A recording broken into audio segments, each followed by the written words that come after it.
Hello, I'm Brigantia Blackbird of Blackbird's Brew. Happy Friday, and welcome to Storyteller's Corner.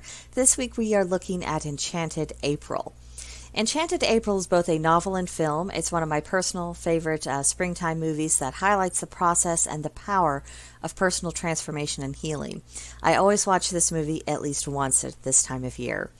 Now, the novel Enchanted April was published in 1922 by Elizabeth von Arnim, and it tells the story of four English women who have different lives, different temperaments, different inner struggles, and what happens when they go to Italy and they share a castle for a month's vacation. The film came out in 1991.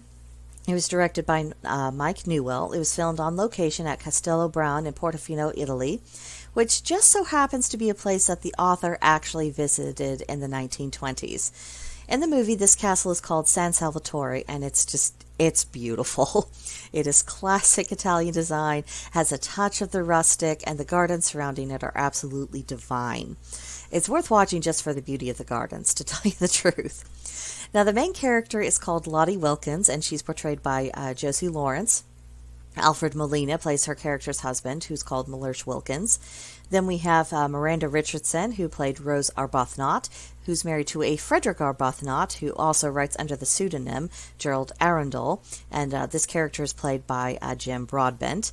Next, we have Mrs. Fisher, as portrayed by Joan Plowright, Polly Walker as Caroline Dester, who is more recently known for her role in Bridgerton as Lady Featherington, and Michael Kitchen, who plays George Briggs. And George Briggs is the character who owns the castle in the film. Each of our ladies in this story is contending with something, and she's in need from a break from her customary surroundings, and where she's just treading water endlessly and cannot make progress. Something has to change. She needs to be elsewhere and doing things that are different. Lottie is in an unhappy marriage. She feels utterly disconnected from her husband, who doesn't really seem to notice her in any real way, except to criticize her decision whenever she buys fresh flowers on occasion. Then we have Rose, also unhappily married. Her husband writes salacious novels, of which she completely disapproves, and she throws herself into charity work to distract herself, but of course, distractions, no matter if it's for a worthy cause, it doesn't actually solve our problems, and so it continues to eat away at her.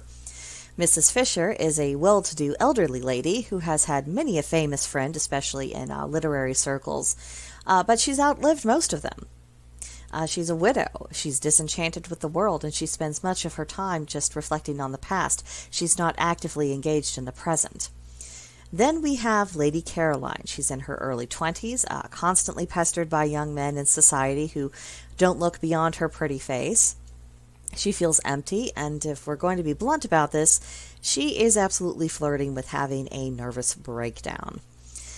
So, Lottie sees an advertisement that shows off this gorgeous Italian castle. You can rent it for a month. And then she sees this advertisement again at her ladies' club, where she notices that Rose also saw the ad, and eventually she persuades Rose to join with her, make some inquiries, and they get some money together. They meet Mr. Briggs to arrange for the rental, and they just get the ball rolling.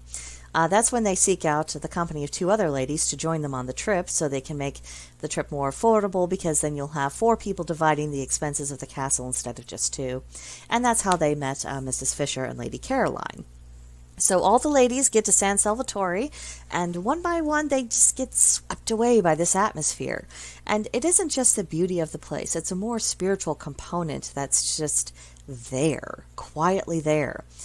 And, the sense of having left behind the outside world, it's healing in and of itself, and then their perspectives on their lives and how they're feeling about themselves and their situations, how they're engaging with the world, it all starts to gradually and gently change. Lottie decides that she's never going to be happy resenting her husband and shutting him out. So she decides to put things on a different course. She invites him to join her at the castle in the belief that he'll be just as affected by the place and that it will hopefully give their marriage a fresh chance. Then we have Mrs. Fisher. She just starts feeling pretty restless. She's no longer content with her books of authors she once knew or with the pictures of past memories. She's no longer content with her customary state of being. And at first she fights it, but then she relaxes and she takes up her old hobby of watercolor painting. You see, she's engaging with her imagination anymore. She's having a sense of wonder. She's starting to get tired of what's dead and what's old and what's past, and she's longing for the living and to be an active part of life again. Rose, by contrast, thinks about her circumstances for a very long while. She's convinced that her husband is completely bored with her. There's no hope of that changing. And as she's going through that thought process, she finally allows herself to mourn for their relationship in a way that she never allowed herself to do before. Now, at the end, her husband does arrive at the castle, and there are a few quirks and twists about why and how that happened, but in the end, there is renewed hope for their relationship. Lady Caroline does get her rest, and she manages to get her nerves in better order, because she's no longer contending with other people's assumptions and expectations of her. She's just, napping in the hammock, in the garden, enjoying the atmosphere, having a good think, and getting her feathers smooth again. Then enter Mr. Briggs, the owner of the castle. He pops in just to make sure that everything is going well for the ladies, and Lady Caroline is kind of surprised. He doesn't pay any particular attention to her, and in general, men always pay attention to her, and this is different and confusing. It turns out that Mr. Briggs has extremely poor eyesight. It's in consequence of an injury he sustained in the First World War. And because of that, he tends to form his impressions of people based on their voices, because their faces are completely blurry. Caroline rejoices at this revelation because for the first time in her life, someone is unaware of her physical beauty, and it honestly doesn't matter to them. And this leads to them having a conversation about the importance of the inside person. Is the character beautiful, and how much that actually matters? When our group leaves to go back to London, this transformation is complete, and it's easy to see that the characters and their relationships, they've healed, and their genuine change has occurred. They're going to be better off now. It was gentle, it was gradual, and I think this whole story is a very soft and quiet progression and a depiction of how beautiful healing is, and that it isn't a race or a task to be crossed off the to-do list. It isn't always this dragon to slay.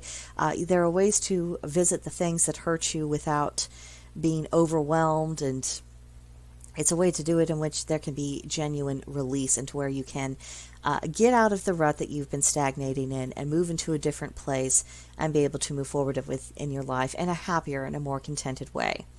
So, if you have never seen Enchanted April, or you've never read the book, highly recommend. I would love to hear your impressions of it, if you have or you haven't. Speaking of impressions, if you'd like to share those, you can leave those in the comments below or at Blackbird's Brew on Discord. Link to join in the description box below, along to all the other media platforms where you can find my content. So I think that's it for now, and I'll see you in the next one. Bye.